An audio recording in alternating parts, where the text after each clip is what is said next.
بسم اللہ الرحمن الرحیم والصلاة والسلام علی سید الانبیاء والمرسلین وعلی آلہ وصحبہ اجمعین۔ ناظرین محترم، آج کل کے دور میں سائنس اور ٹیکنالوجی کی ترقی نے جہاں انسانی زندگی کو بہت ساری سہولتیں اور آسانیاں فراہم کی ہیں، وہاں انسان کی زندگی میں بہت ساری مشکلات بھی پیدا کی ہیں۔ خاص طور پر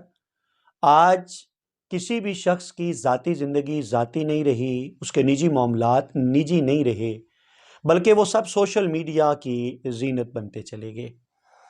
آج ہم نے گفتگو کرنی ہے اسی اینگل سے، اور عنوان ہمارا یہ ہے کہ دوسروں کی ذاتی اور نجی زندگی کے حوالے سے اسلام ہمیں کیا رہنمائی فراہم کرتا ہے، اسلام کی تعلیمات کیا ہیں، قرآن ہمیں کیا کہتا ہے، رسول اللہ صلی اللہ علیہ وآلہ وسلم کے فرامین اور احادیث اس حوالے سے ہماری رہنمائی کس طرح کرتی ہیں۔ اسلام دین فطرت ہے، اور یہ بات بالکل حقیقت ہے کہ اسلام انسان کی فطرت کے عین مطابق اسے قاعدے ضابطے اور قوانین فراہم کرتا ہے۔ اب اسلام نے جو زندگی گزارنے کے طریقے اور سلیقے اور قرینے دنیا کو عطا کیے، ان میں سے ایک یہ بھی ہے کہ دوسروں کی زندگی میں مداخلت نہ کی جائے اور دوسروں کے معاملات میں انٹرفیئر نہ کیا جائے۔ آج کی گفتگو کا آغاز ہم اس بات سے کریں گے کہ اس حوالے سے سب سے پہلی بات یہ ہے کہ دوسروں کے گھروں میں تانکا جھانکی کرنا، وہاں پہ نظریں ڈالنا یا پوشیدہ طریقے سے چھپ کے ویڈیوز بنانا، ان کی باتوں کو ریکارڈ کرنا، وہ بھی اسی ضمن میں شامل ہوں گے۔ اس حوالے سے اسلام ہماری کامل رہنمائی کرتے ہوئے میں سورہ حجرات شریف کا ایک حوالہ دوں گا، جس میں وہ مشہور زمانہ جملہ اور معروف قرآن مجید کی آیت ہے، جس کا ایک جملہ ہے کہ وَلَا تَجَسَّسُوا، جاسوسی مت کرو، دوسروں کے معاملات کی ٹو مت لگاؤ، دوسروں کی عیب جوئی اور عیب گیری مت کرو۔ اس حوالے سے اگر ہم احادیث مبارکہ میں موجود اگر ہم رہنمائی حاصل کریں تو ایک حدیث پاک کا یہاں حوالہ دینا چاہوں گا۔ حضرت ابو برزہ اسلمی رضی اللہ تعالی عنہ اس حدیث کے راوی ہیں۔ آپ ارشاد فرماتے ہیں کہ ایک دفعہ رسول اللہ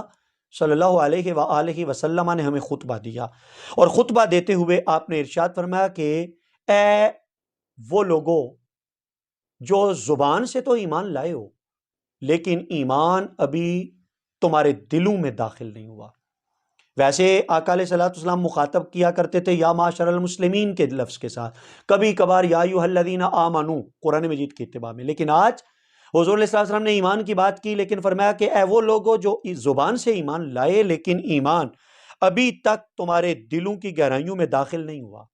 کن لوگوں کو حضور علیہ الصلوۃ والسلام نے یہ سخت جملہ ارشاد فرمایا؟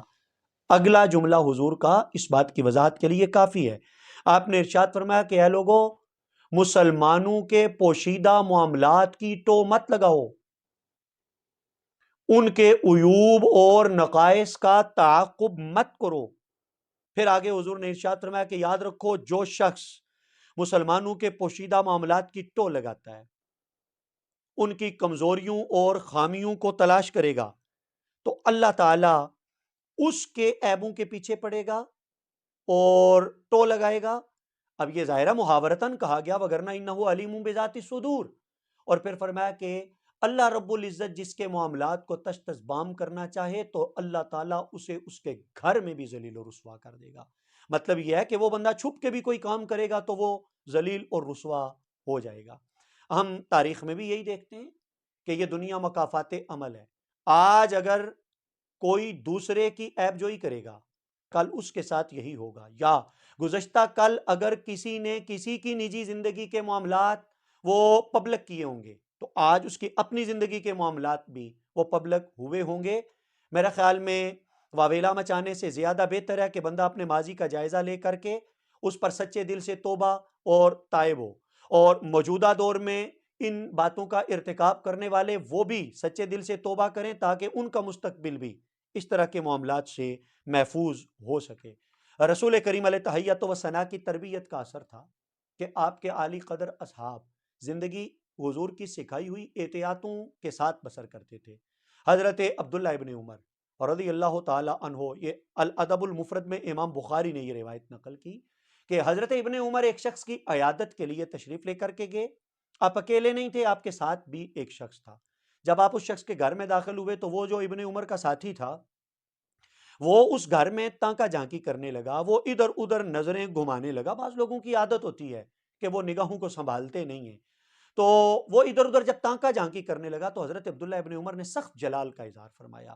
اور آپ نے جلال اور غصے کا اظہار کرتے ہوئے ارشاد فرمایا کہ اگر تو بینائی کی نعمت سے محروم ہوتا،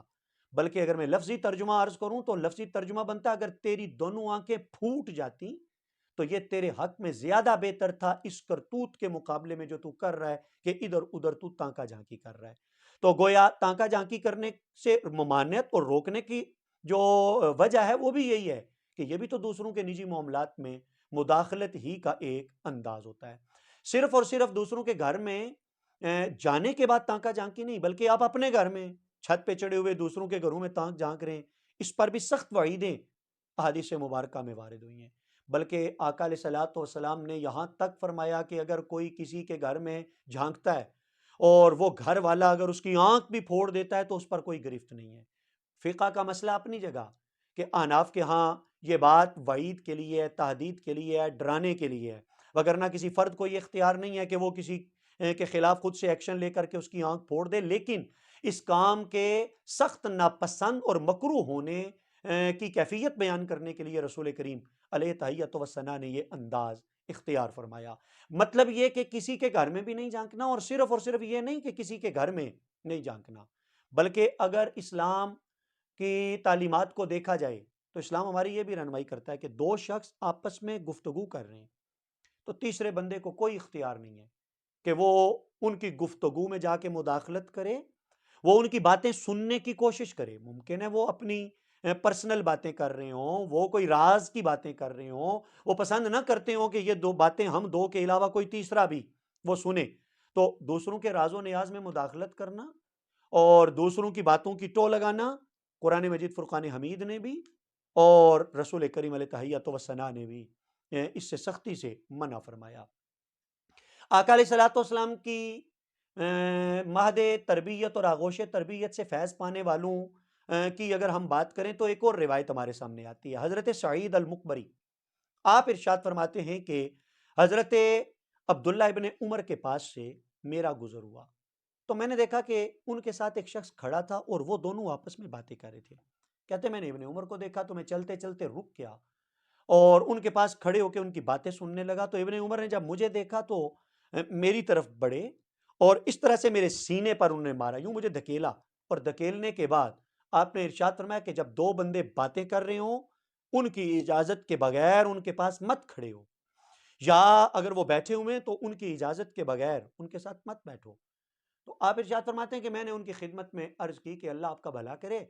میرا تو مقصد صرف یہ تھا کہ آپ دونوں باتیں کر رہے ہیں تو شاید کوئی اچھی چیز مجھے سننے کو مل جائے. چلیں یہ گمان اچھا صحیح، لیکن امکان دوسرا بھی تو ہے کہ وہ اپنی پرسنل باتیں کر رہے ہوں اور آپ ان کی باتیں سننے کے جرم کا ارتکاب آپ کر بیٹھے ہوں، اس لیے اس بات سے سختی سے منع کیا گیا. حضرت مسلم بن نذیر آپ ارشاد فرماتے ہیں کہ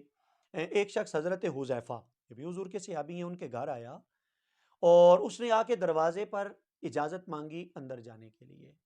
تو حضرت حذیفہ نے دیکھا کہ اجازت بھی مانگ رہا ہے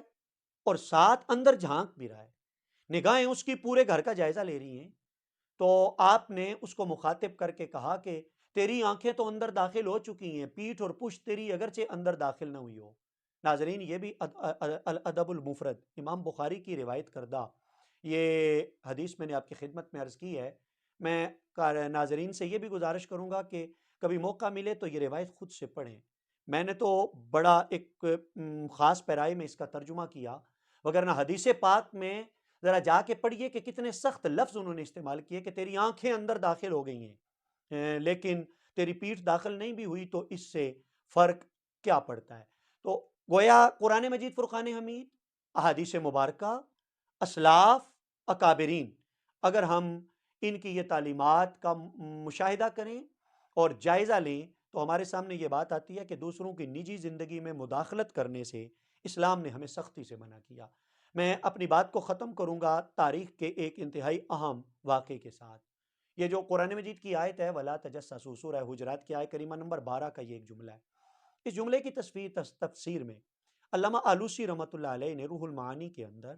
ایک واقعہ نقل فرمایا کہ حضرت سیدنا عمر فاروق رضی اللہ تعالیٰ عنہ، اب امیر المومنین عمر فاروق جیسی جلیل القدر ہستی، معمول تھا آپ کا کہ آپ رات کو گلیوں میں گشت کیا کرتے تھے تاکہ رعایا کے احوال سے آگاہی حاصل کر سکیں، بغیر کسی پروٹوکول کے اور بغیر کسی ہٹو بچوں کے ماحول کے، تنے تنہا اکیلے امیر المومنین حضرت عمر فاروق۔ ایسے ہی آپ کا گزر ایک گھر کے باہر سے ہوا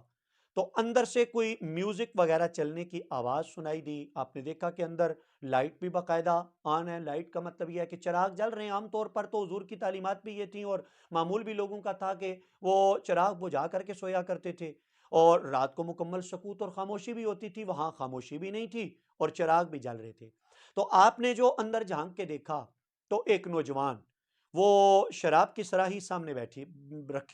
رکھے ہوئے وہ بیٹھا ہوا ہے اور وہ گانا سن رہا ہے۔ حضرت عمر فاروق، روایت کے الفاظ یہ ہیں کہ آپ دیوار پھلانگ کے اندر گئے تو دیکھا کہ وہاں پہ ایک کنیز بھی وہ بیٹھی ہوئی اور وہی گانا سنا رہی ہے اور سامنے شراب کی صراحی بھی رکھی ہوئی ہے۔ تو حضرت عمر فاروق نے بڑے تمکنت والی آواز کے ساتھ ڈانٹتے ہوئے